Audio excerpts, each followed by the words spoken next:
প্রিয় ছাত্রছাত্রীরা, স্বপ্ন সন্ধান চ্যানেলে শেখো ছন্দে ছন্দে শেখো আনন্দে বিভাগে আজ একাদশ শ্রেণীর জন্য থাকছে মাইকেল মধুসূদন দত্তের একটি চমৎকার পত্র কবিতা নীলধ্বজের প্রতিজনা। কবিতাটি সংকলিত হয়েছে কবির বীরাঙ্গনা শীর্ষক কাব্যগ্রন্থ থেকে, যে কাব্যগ্রন্থটি প্রকাশিত হয়েছে 1862 খ্রিস্টাব্দে। কবিতাটি অমিত্রাক্ষর ছন্দে লেখা। ছন্দের প্রয়োজনেই তৎসম শব্দবহুল ভাষার ব্যবহার ঘটেছে। এই কারণেই কবিতাটি একটু দুর্বোধ্য বলে মনে হয়। ভাষাগত জটিলতা কাটিয়ে উপমাগুলি বিশ্লেষণ করতে পারলে একদম সহজ হয়ে যাবে কবিতাটি। কাজেই মনোযোগ দিয়ে শুরু থেকে শেষ পর্যন্ত শোনো। সম্পূর্ণ কবিতাটিকে কয়েকটি অংশে ভাগ করে আলোচনা করে বিষয়বস্তুটা আমি একেবারে আয়ত্তে এনে দিচ্ছি তোমাদের। আমি বলছি, কবিতাটি এরপর আর একটুও কঠিন লাগবে না। তোমরা যে কোনো প্রশ্নের উত্তর এই ভিডিওটি থেকে করতে পারবে। তবে মূল আলোচনায় প্রবেশের আগে কবি পরিচিতি সংক্রান্ত কয়েকটি কথা বলি। এই কথাগুলি অত্যন্ত জরুরি। যে কোনো পরীক্ষায় এমসিকিউ, এসিকিউ প্রশ্নোত্তরের জন্য এই কথাগুলি শুনে রাখতে পারো। বুঝতে পারছো এই ভিডিওটি কতখানি মূল্যবান হতে যাচ্ছে?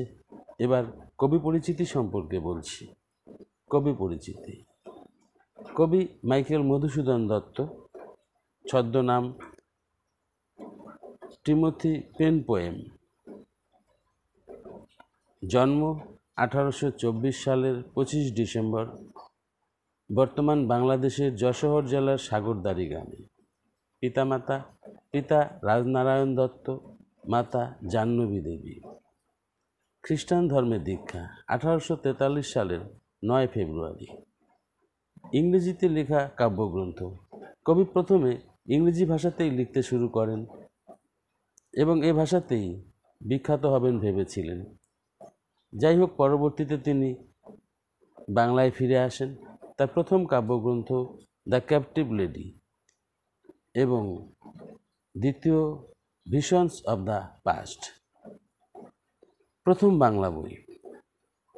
কবি লিখিত প্রথম বাংলা বইটি একটি নাটক, নাম শর্মিষ্ঠা, 1858 সালে প্রকাশিত। বিখ্যাত কাব্যগ্রন্থ মেঘনাদ বধ কাব্য। অন্যান্য কাব্য তিলোত্তমা সম্ভব কাব্য, বীরাঙ্গনা কাব্য, ব্রজাঙ্গনা কাব্য প্রভৃতি। নাটক শর্মিষ্ঠা, পদ্মাবতী, কৃষ্ণকুমারী প্রভৃতি। প্রহসন একেই কি বলে সভ্যতা এবং বুড়ো শালিকের ঘাড়েরও নামে দুটি বিখ্যাত প্রহসন তিনি রচনা করেছেন। বিশেষ কীর্তি অমিতাক্ষর ছন্দের প্রয়োগ এবং চতুর্দশপদী কবিতা রচনা কবি মাইকেল মধুসূদনের বিশেষ কীর্তি। পদ্মাবতী নাটকে তিনি প্রথম অমিতাক্ষর ছন্দের ব্যবহার করেন। মৃত্যু এই মহান কবি 1873 সালের 29 জুন মৃত্যুবরণ করেন। এ গেল কবির পরিচিতি সংক্রান্ত সামান্য কিছু তথ্য। এবার কবিতাটির মূল বিষয় আমি সংক্ষেপে প্রথমে তুলে ধরছি, তারপর কবিতাটির লাইন তুলে তুলে বিশ্লেষণ করব। মূল বিষয়: পাণ্ডবদের অশ্বমেধ যজ্ঞের অশ্ব মাহেশ্বরী পুরীতে প্রবেশ করলে রাজা নীলধ্বজের পুত্র প্রবীর অশ্বটিকে বেঁধে ফেলেন। স্বাভাবিকভাবেই তৃতীয় পাণ্ডব অর্জুনের সাথে প্রবীরের সম্মুখ যুদ্ধ বেঁধে যায়। এই যুদ্ধে প্রবীর নিহত হন। নীলধ্বজ পত্নী জনা তার এই বালক পুত্রের মৃত্যুতে অত্যন্ত ক্ষুব্ধ হন। তিনি রাজা নীলধ্বজকে পত্র লিখে অর্জুনকে সমুচিত শাস্তি দানের আর্জি জানান। কিন্তু শ্রীকৃষ্ণের ভক্ত রাজা নীলধ্বজ অর্জুনের বিরুদ্ধে যুদ্ধে না গিয়ে মিত্রতা রচনা করেন, তাকে আপ্যায়ন করে সেবা যত্নে তুষ্ট করেন, নরনারায়ণ জ্ঞানে ভক্তি শ্রদ্ধা প্রকাশ করেন। পুত্রের হত্যাকারীর সাথে স্বামীর এই সৌজন্য জনা মেনে নিতে পারেননি। তিনি রাজা নীলধ্বজকে যুদ্ধের জন্য প্ররোচিত করতে থাকেন, তাকে ক্ষাত্র ধর্ম পালন করতে বলেন। নীলধ্বজকে যুদ্ধে অবতীর্ণ করার জন্য তিনি পাণ্ডব বংশের আভিজাত্য খণ্ডন করেন, অর্জুনের বীরত্বের বিকৃত সমালোচনা করেন। একে একে তিনি কুন্তী, ঋষি দ্বৈপায়ন, দ্রৌপদী এমনকি অর্জুনকে তীক্ষ্ণতর বাক্যবাণে ধরাশায়ী করেন। কিন্তু কোনোভাবেই নীলোধ্বজকে তিনি যুদ্ধোদ্যত করতে পারেননি। এতে তিনি হতাশায় ভেঙে পড়েন। ক্ষত্রকন্যা ও ক্ষত্র কুলবধূ হিসেবে তিনি স্বামীর এই ভীরুতাকে মেনে নিতে পারেন না। পুত্রের অকাল মৃত্যুর কথা ভেবে, নির্বিকার স্বামীর প্রতিকারহীনতার কথা ভেবে নিদারুণ আত্মদহনে দগ্ধ হন জনা। শেষ পর্যন্ত অভিমানবশত তিনি জাহ্নবীর জলে আত্মাহুতি দিয়ে নিষ্কৃতি পেতে চান। সম্পূর্ণ কবিতাটি পত্রাকারে লেখা, জনার লেখা পত্র তার স্বামীর উদ্দেশ্যে। প্রসঙ্গত বলছি, বীরাঙ্গনা কবি মাইকেল মধুসূদন দত্তের একটি যুগান্তকারী সৃষ্টি। তার এই কাব্যে ঊনবিংশ শতাব্দীর নারী জাগরণের আভাস স্পষ্ট হয়ে উঠেছে। পুরাণের পৌরাণিক কাহিনীকে কবি আধুনিক জীবনের দৃষ্টিকোণ থেকে বিশ্লেষণ করে নবজাগরণের বার্তা ঘোষণা করেছেন। সমকালীন কাব্যজগতে এক বৈপ্লবিক চিন্তাধারার পরিচয় দিয়েছেন তিনি। এবার কবিতা পাঠ এবং ব্যাখ্যা বিশ্লেষণ। একাদশ সর্গ। মাহেশ্বরীপুরীর যুবরাজ প্রবীর অশ্বমেধ যজ্ঞাশ্ব ধরিলে পার্থ তাহাকে রণে নিহত করেন। নীলোধ্বজ রায় পার্থের সহিত বিবাদ পরাঙ্মুখ হইয়া সন্ধি করাতে রাজ্ঞী জনা পুত্র শোকে একান্ত কাতর হইয়া এই নিম্নলিখিত পত্রিকাখানি রাজসমীপে প্রেরণ করেন। পাঠকবর্গ, মহাভারতীয় অশ্বমেধ পর্ব পাঠ করিলে ইহার সবিশেষ বৃত্তান্ত অবগত হইতে পারিবেন।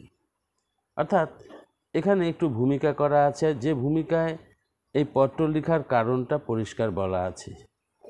মাহেশ্বরীপুরীর যুবরাজ প্রবীর অশ্বমেধ যজ্ঞাশ্ব ধরে ফেললে পার্থ অর্থাৎ অর্জুনের সাথে তার যুদ্ধ হয়, আর এই যুদ্ধে তিনি মৃত্যুবরণ করেন। কিন্তু নীলোধ্বজ পার্থের সাথে কোনো বিবাদে না গিয়ে সন্ধি করেন। রানী জনা পুত্র শোকে কাতর হয়ে এই চিঠিটি, নিম্নলিখিত চিঠিটি প্রেরণ করেন। পাঠকদের উদ্দেশ্যে বলা হয়েছে যে মহাভারতীয় অশ্বমেধ পর্ব পাঠ করলে এই বিষয়টা তারা অবগত হতে পারবে। এবার আমি মূল কবিতাটি পাঠ করছি, শুনুন।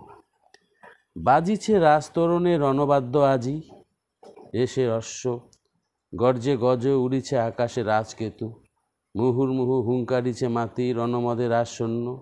কিন্তু কোন হেতু সাজিছকি নররাজ যুঝিতে সদলে, প্রবীর পুত্রের মৃত্যু প্রতিবিধির শীতে, নিবাইতে এ শোকাগ্নি ফাল্গুনীর লোহে। বলছেন, রাজতরণে রণবাদ্য বাজছে আজ, অশ্ব রেশা ধ্বনি করছে, গজ গর্জন করছে, আকাশে উঠছে রাজকেতু অর্থাৎ রাজ পতাকা। মুহুর্মুহু হুঙ্কার ছাড়ছে, ঘন ঘন হুঙ্কার ছাড়ছে রাজসৈন্যেরা রণমদে মত্ত হয়ে, যুদ্ধে নেশায় মত্ত হয়ে। কিন্তু কেন? কিন্তু কোন হেতু অর্থাৎ কিন্তু কেন? সাজিছ কি নররাজ? হে রাজন, তুমি কি সাজছ যুদ্ধের সাজে? যুজিতে সদলে, তুমি সদল বলে কি যুদ্ধ করতে যেতে চাইছ? প্রবীর পুত্র প্রবীরের মৃত্যুর প্রতিবিধান করতে, আমার এই শোকাগ্নি ফাল্গুনীর রক্তে অর্থাৎ অর্জুনের রক্তে নির্বাপিত করতে তুমি কি যুদ্ধে যেতে চাইছ? এই তো তোমারে সাজে ক্ষত্রমণি, তুমি মহাবাহু। এটাই তোমাকে সাজে, তুমি ক্ষত্রমণি, তুমি মহাবাহু, তুমি বীর, মহাবীর। যাও বেগে গজরাজ যথা জমদণ্ড সমশুণ্ড আস্ফালি নিনাদে, টুটো কিরিটির গর্ব আজি রণস্থলে। যাও, যেভাবে গজরাজ জমদণ্ডের মতো সুর আস্ফালন করে নিনাদে গর্জন করে ছুটে যায়, তুমি সেভাবে ছুটে যাও। টুটো কিরিটির গর্ব, কিরিটি অর্থাৎ অর্জুনের গর্বকে তুমি খর্ব করো আজ রণস্থলে, যুদ্ধস্থলে গিয়ে। খণ্ডমুণ্ড তার আনশূলদণ্ড শিরে, অন্যায় সমরে মূঢ় নাসিল বালকের নাশ মহেশ্বাস তারে। তার খণ্ডিত মস্তক শূলদণ্ডের শিরে তুমি নিয়ে আসো এবং শূলদণ্ডের মাথায় গেঁথে নিয়ে আসো। মূর্খ অন্যায় যুদ্ধে বালককে নাশ করলো অর্থাৎ প্রবীরকে হত্যা করলো। নাশো, হে বীর, হে মহেশ্বাস, হে ধনুর্ধর, তুমি তাকে নাশ করো। ভুলিবে জ্বালা এ বিষম জ্বালা দেব ভুলিব সত্তরে। আমি এ জ্বালা ভুলতে চাই, আমার এই পুত্র শোকের জ্বালা, এই বিষম জ্বালা দেব আমি এক্ষুনি ভুলতে চাই। তুমি যাও, তুমি প্রতিবিধান করো। জন্মে মৃত্যু বিধাতার এ বিধি জগতে, ক্ষত্রকুলরত্ন পুত্র প্রবীর সুমতি, সন্মুখ সমরে পড়ি গেছে স্বর্গধামে। কি কাজ বিলাপে প্রভু, পালো মহিপাল, ক্ষত্রধর্ম ক্ষত্রকর্ম সাধো ভুজ বলে। জন্ম হলে মৃত্যু হবে, এটা বিধাতার বিধান, জগতের বিধান। ক্ষত্রিয় কুলের রত্ন পুত্র বীর প্রবীর সুমতি সন্মুখ যুদ্ধে পড়ে স্বর্গধামে গেছে। অর্থাৎ ক্ষত্রিয় কুলের রত্ন যে বীর রত্ন পুত্র, যে পুত্র প্রবীর, সে অর্জুনের সাথে সামনাসামনি যুদ্ধ করে মারা গেছে। কি ফল বিলাপে, কি কাজ বিলাপ করে কি হবে, কি হবে কেঁদে প্রভু? তুমি মহিপাল, তুমি রাজা, তুমি পালন করো ক্ষত্রধর্ম, তুমি পালন করো ক্ষত্রকর্ম। বাহু বলে তুমি তোমার কর্তব্য সাধন করো। পরক্ষণেই জনাব বুঝতে পারেন যে তার এসব মিথ্যে প্রলাপ। রাজা নীলধ্বজ কোনো ক্রমেই অর্জুনের সাথে যুদ্ধে যাচ্ছেন না, তাই তিনি আক্ষেপ করে বলেন, এই অংশটি লক্ষ্য রাখবে, এখানে এখানে নীলধ্বজ পত্নী জনার একটা আক্ষেপ ব্যক্ত হয়েছে। হায় পাগলিনী জনা, তব সভা মাঝে নাচিছে নর্তকী আজি, গায়ক গাইছে উথলিছে বীণাধ্বনি। তব সিংহাসনে বসিছে পুত্রহারি পুমিত্রতম এবে, সেবিছে যতনে তুমি অতিথি রতনে।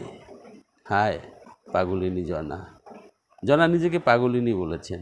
তারপর বলেছেন, তব সভা মাঝে নাচিছে, তোমার সভায় আজ নর্তকী নৃত্য করছে, গায়ক গাইছে, বীণাধ্বনি উথলে উঠছে। তোমার সিংহাসনে বসে আছে তোমার পুত্রের হত্যাকারী শত্রু, সে এখন মিত্রোত্তম, সে মিত্রের মধ্যে উত্তম মিত্র।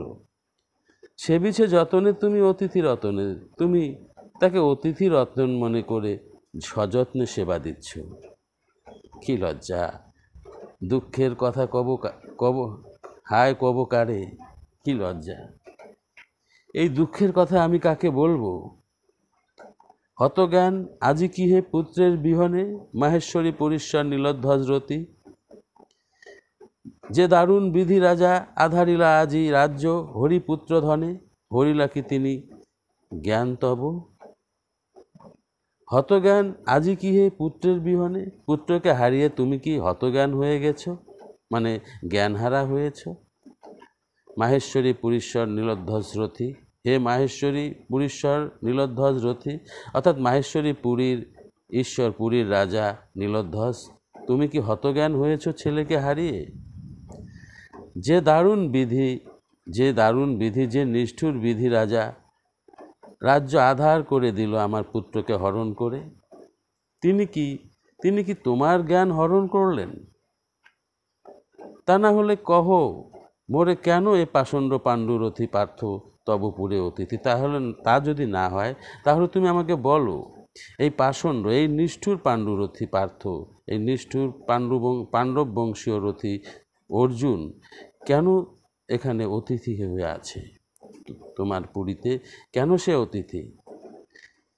কেন তুমি হায় মিত্রভাবে পরশ করো সে কর, যাহা প্রবীরের লোহে লোহিত। কেন তুমি বন্ধুভাবে তার সেই হাত স্পর্শ করছো, যে হাত প্রবীরের রক্তে রঞ্জিত। ক্ষত্রিয় ধর্ম এই কি নিমনি, এটাই কি ক্ষত্রিয় ধর্ম?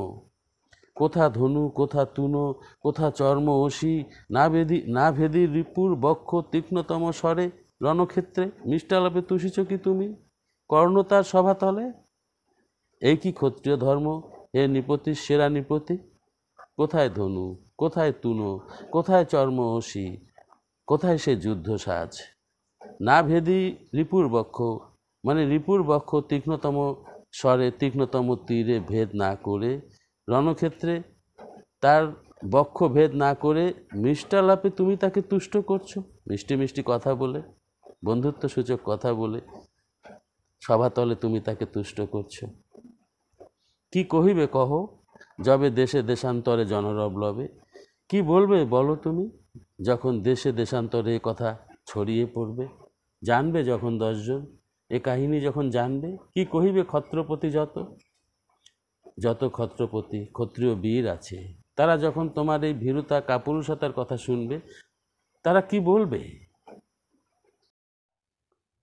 প্রিয় ছাত্রছাত্রীরা, এতক্ষণ ধরে পুত্রহারা জনার নিদারুণ হৃদয় যন্ত্রণার কথা, প্রবীরের হত্যাকারী অর্জুনকে সমুচিত শাস্তিদানের জন্য নীলোধ্বজকে উৎসাহিত করার কথা আমরা জানলাম অর্জুনের সাথে নীলোধ্বজের মিত্রতা স্থাপনে জনার প্রতিবাদ তথা হৃদয় যন্ত্রণার কথা, লজ্জিত বোধ করার কথা।